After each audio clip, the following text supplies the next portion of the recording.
My future self came to see me today. She told me that in order to have the life I saw her in, that fulfilled, peaceful, abundant life, I have to continue being a compassionate human who truly cares about people, who accesses empathy easily, and works in a timely way. Make every moment count. Make it last forever.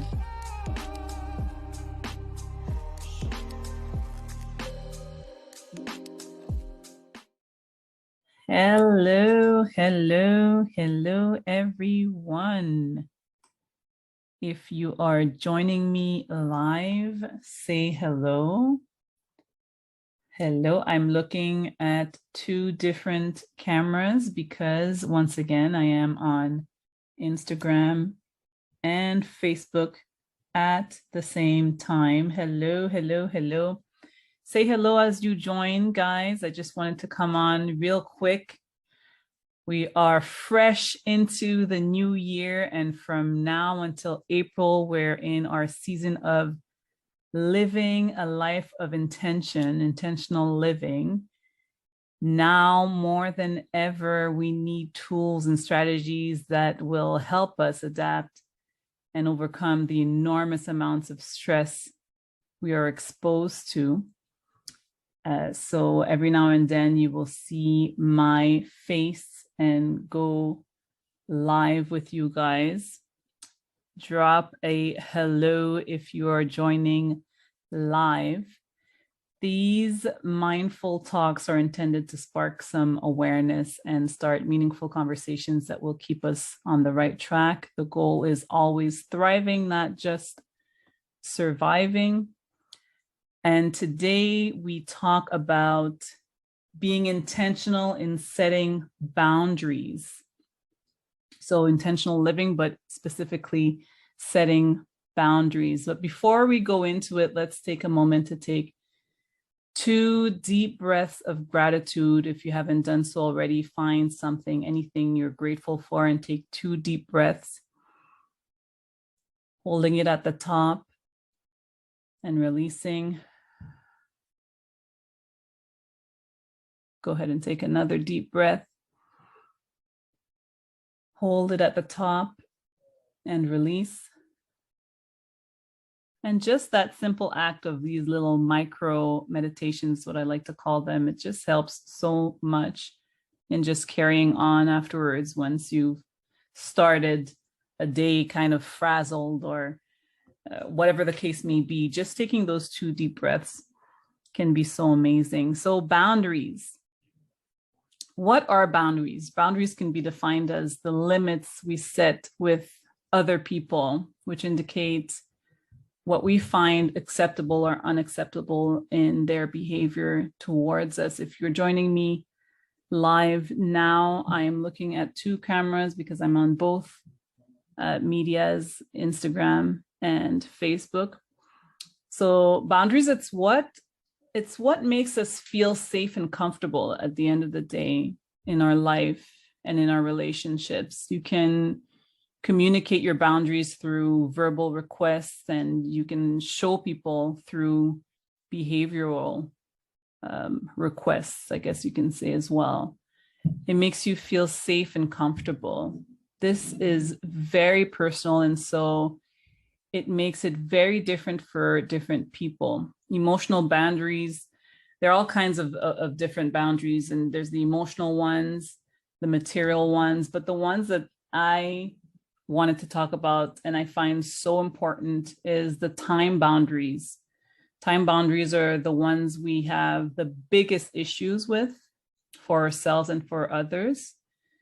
The expectation that people need to be available on the spot is just not right. And cell phones and social media have increased that tremendously. People expect us to respond right away. And so boundaries are extremely important to maintain good friendships and just to have an overall feeling of comfort within your soul and be intentional about it. We have so much power over our time, but when we allow others to take it away, we start to feel resentful, anxious, annoyed, burnout, overwhelmed, and just frustrated. So, for example, if you are saying to yourself, I'm going to all these places for everyone, and on top of these, on top of it, I don't even like to go to these places. You need to ask yourself if you're setting proper boundaries, right? Because already if you have that feeling, then there's something up with the boundaries and you being able to articulate, no, I don't want to go. If you don't feel comfortable doing something, you just don't do it. We need to have boundaries for what we allow to be on our calendars, for what things we agree to do with people. If you clearly look at the boundaries that you need, you can easily say to someone, I can only chill if it's before 7 p.m. That's like me, and my friends know this. I'm always like the one to like sleep on the speaker in the club. I'm an early sleeper. And so they already know that. I have great friends who understand the boundaries of, Tanya needs to sleep. Or I need to stop working as of this time because I need time with my family. That's another type of boundary. We can then start to change the way we feel about our time, our relationships with people, our work life harmony. It's a huge opportunity to be intentional. Now, how do you communicate your boundaries? Let me know in the comments.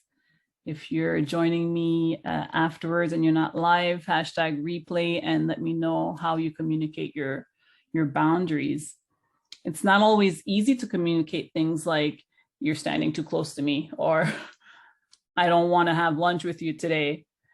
I personally used to have a hard time with things like that, but I don't anymore, mostly because my friends are amazing and they just know that if I don't answer right away, sorry, my phone just is needing a bit of batteries. That's the one on Instagram.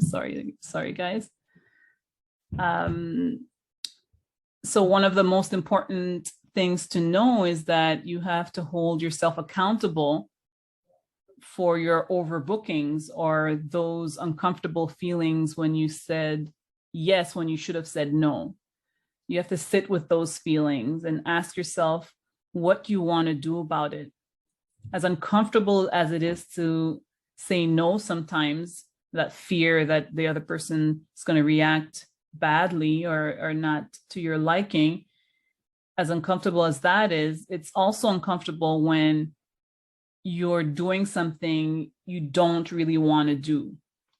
It leaves you feeling, again, resentful. So choose your discomfort, be conscious of what your values are, then be mindful of how you articulate your boundaries.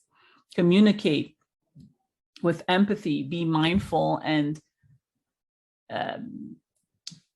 just be aware of the different cues that people may give you too, because as much as it's uncomfortable for you, it's uncomfortable for others as well when it comes time for them to give you boundaries. So many people just don't know how to say no. And some people for instance, may love to hug, whereas other people may be extremely uncomfortable with someone coming anywhere near them. They're the ones who would prefer like a fist bump, And if you are mindful, you'll notice some of these boundaries you need to respect right away. Like that friend who hates hugs, you'll see them tense up as soon as you're coming in for a hug and step back. So you just respect that, right? Another way you can be mindful is, say you ask someone to, I don't know, grab something for you on their way back to work. And the answer sounds like, okay. So as soon as you hear that, if you're mindful, you'll detect the hesitation right away. And your next question could be, did you have somewhere else to go? Or please don't worry about it if you can't go, right? most of the time in general, people understand and respect your boundaries, especially your friends, the real ones anyway. Just don't try to predict the future and figure that the person won't understand. And I actually had a podcast. My podcast used to be hosted on another platform. And so there are a couple of episodes that I haven't published yet. But before I switched, I had an episode about caring versus carrying. And I got some great feedback about that one. And now if you're a carrier, you'll already kind of know what I'm talking about when I say carrying versus caring. Women as nurturers and people who want to be of service to others, we, particularly mothers, tend to take on too much. And this is when caring becomes carrying.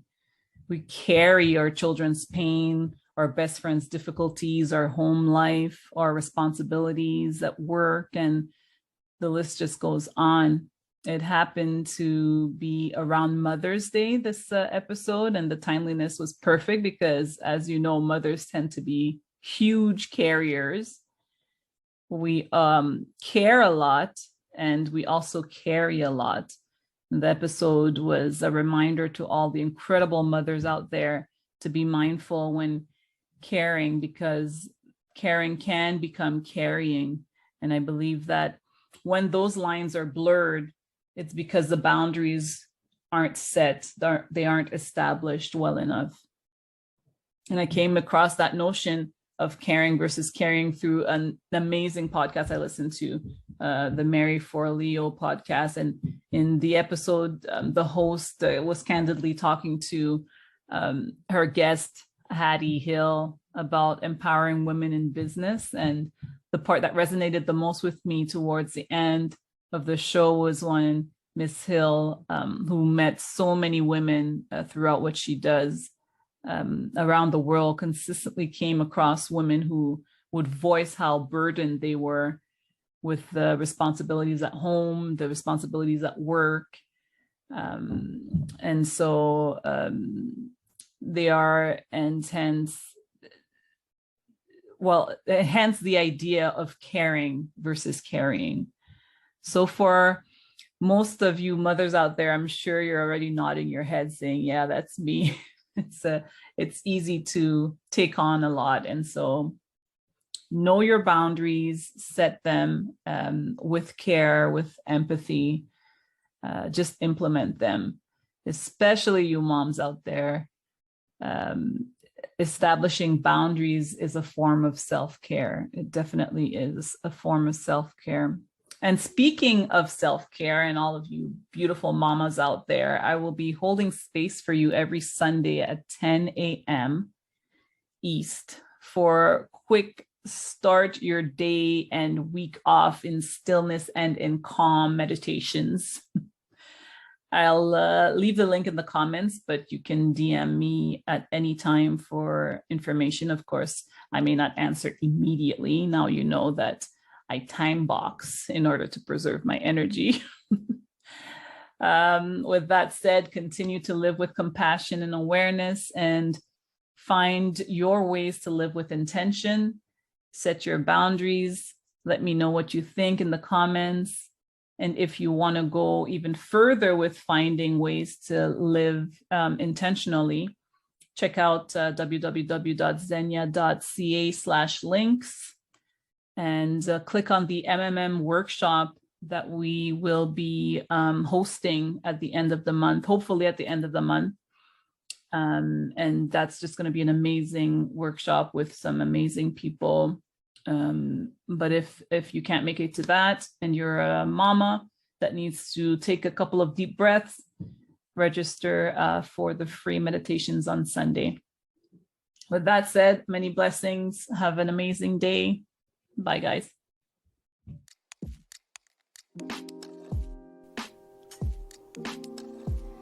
As always, I thank you for tuning in. These episodes are meant to be of massive value to you, and so I hope you got something out of it. And if you did, all I ask in return is for you to give it a thumbs up, give it some love in the reviews, share with one or two friends whom you know will benefit from hearing this content. Check out the links in the description. Continue to lead with empathy, and I'll catch you on the next episode. Many blessings.